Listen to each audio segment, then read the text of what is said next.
So in this situation, we've talked about this a little bit.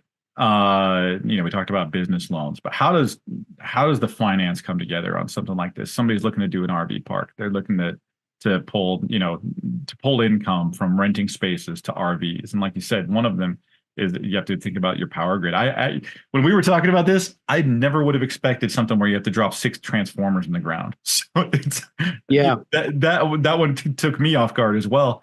How do you even come up with financing something like this? What do you have to go through? Um, so obviously the first step is go talk to the bank, right? They will be able to direct you in the right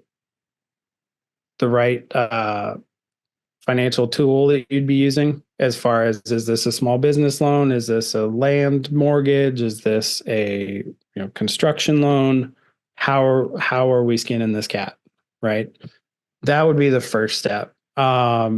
Within that first step, you also, when you go into the bank, anybody who's applied for a loan of any kind knows you have to prove your financial status and that you can actually make this work, right? So that in a nutshell is step one.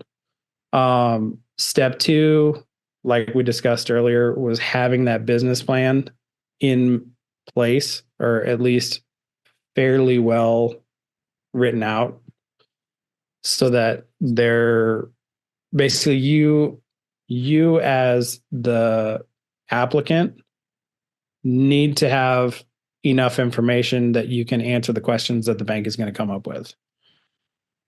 So in our case, having all those estimates in hand, saying this is how much this is going to cost, this is how much this is going to cost, this is how much, on down the road, this is how much money we have to spend to get to this many RV slips. And when we hit this many RV slips, this is the money that we can expect to come in. And I think we went into it expecting a 15% vacancy rate, which was conservative.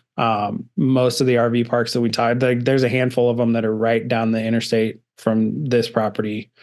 I talked to the owners of those, and they said, honestly, they don't have vacancies. It's the same clients year after year after year that lease these slips out. And they said, on the off chance that we do have a vacancy, we've got 10 to 1 in the backlog of people who are looking to get into this RV park. Mm. So having that information in hand was huge, because we could say, okay, you have a backlog of 35 potential customers. We're 2 miles down the road, offer very similar amenities. We're actually easier to get to than you are, because you have to get off the interstate where we're at and then go 2 miles on gravel to get to where you're at. Yeah, yeah.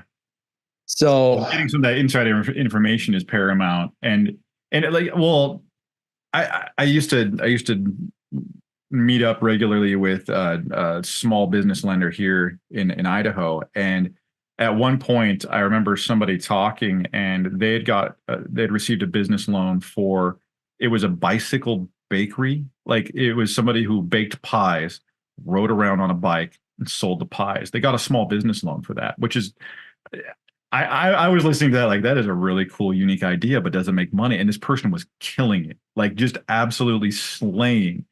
But when they were talking about getting the loan, they had to sit down with the bank and be like, okay, so it's this much per pie of flour, and this much per fruit, and this much sugar. This is the inputs. I'm going to ride around with 20 pies. I'm going to sell the pies for this much. I've sold this much in the past. I need to sell this much in order to make it, like, that. Straight up flour, fruit, and sugar. And how do you do it? Whether it's a bicycle pie seller or an RV park, or a sporting goods store, it's going to be the same things. I need to get this. It's going to cost me this much. I'm going to sell it for that much, and I need to do this much business. And based off of analysis with similar businesses, this is what I can expect. Is sort of the form, like, nothing's ever formulaic, and never, like I said, nothing ever goes as planned. But that's right. sort of how you have to manage it, right? Yep, exactly. And again, it goes back to us being in this stuff day in and day out. When they were going in, we were waiting on the appraisal for our property. And so I called up the appraiser. They had reached out and I said, hey, do you know any other appraisers who do this kind of property relatively nearby? And they said, yeah, actually, I just heard about this guy doing the one out in Greenwood, Nebraska.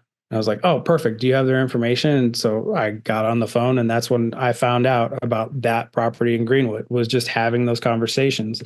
And, you know, I talked to that guy. I talked to, I think, 4 other appraisers that I've worked with in the past who I know do deals or do appraisals dealing with land. And he was the only one that I talked to that had any idea how you would pull comps on something like this. So now in the future, I've got him in my back pocket for the next time this property needs to be appraised.